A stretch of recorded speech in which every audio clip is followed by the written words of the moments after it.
I realized it had been a little while since I had talked to you like this, at least, and I was really missing our connection and wanted to make a video for you, wanted to talk to you. So today's topic is a few tips for emotional self-care.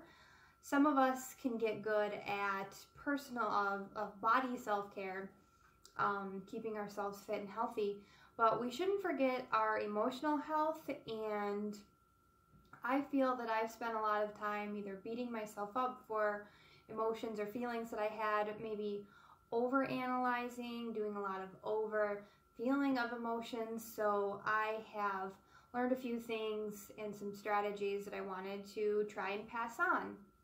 So the first tip I have for you is own your feelings. No one can make you feel anything without your consent. So when you own your own feelings, you realize that you have control over them, not others. Now that includes both negative and positive feelings.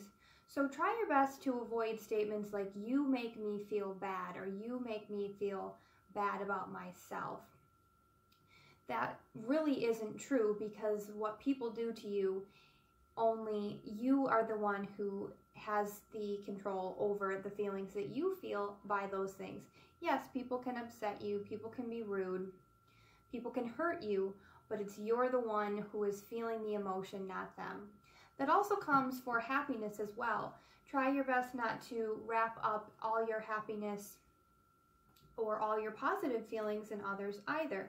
That will help you not be as disappointed if somebody doesn't come through for you. For example, if you're going out with a friend and they renege on you on the last minute, try not to tie so much of your happiness to that friend going out with you, so that you don't experience so much devastation and despair when that doesn't happen.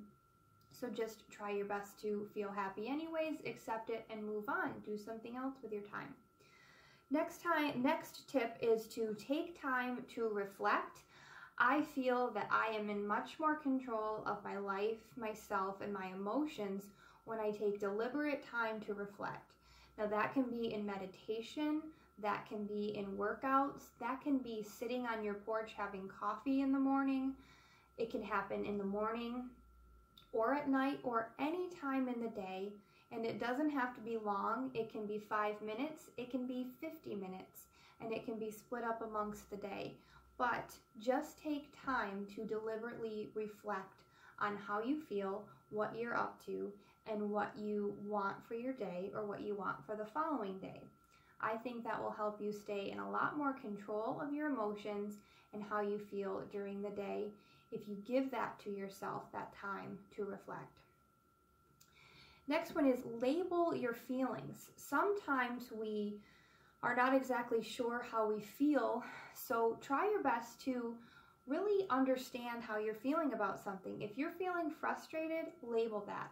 If you're feeling angry, label that. If you're feeling excited, of course, label that as well. I actually just found this really great app. It's called Your Life, Your Voice. You can look this up online or any of the app stores. And it's really pretty cool because it was developed by the organization. I'm pretty sure it's called Your Life, Your Voice. And I think it's for young people. But what it does is it allows you to identify your mood and track that. And I think what it's ultimately for is for young people to start identifying their moods and their feelings. And the root of it is like a depression hotline and a depression help center.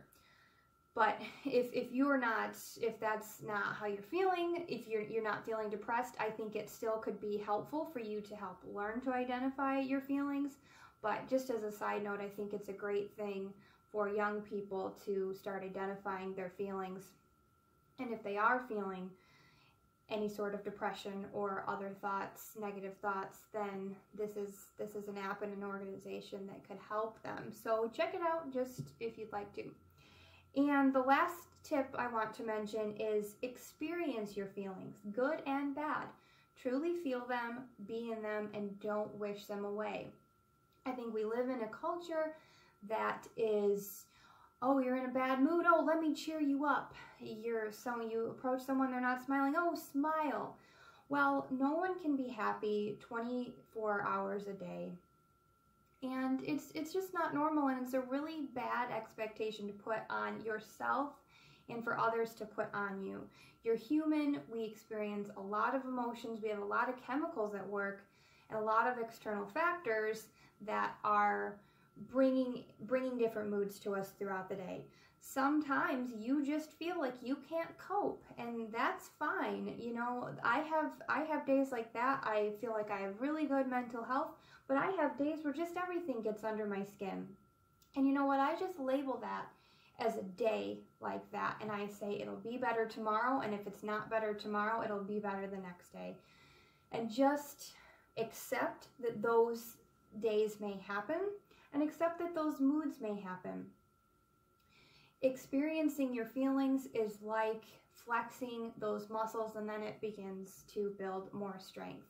Obviously, we'd all love to be happy more than not.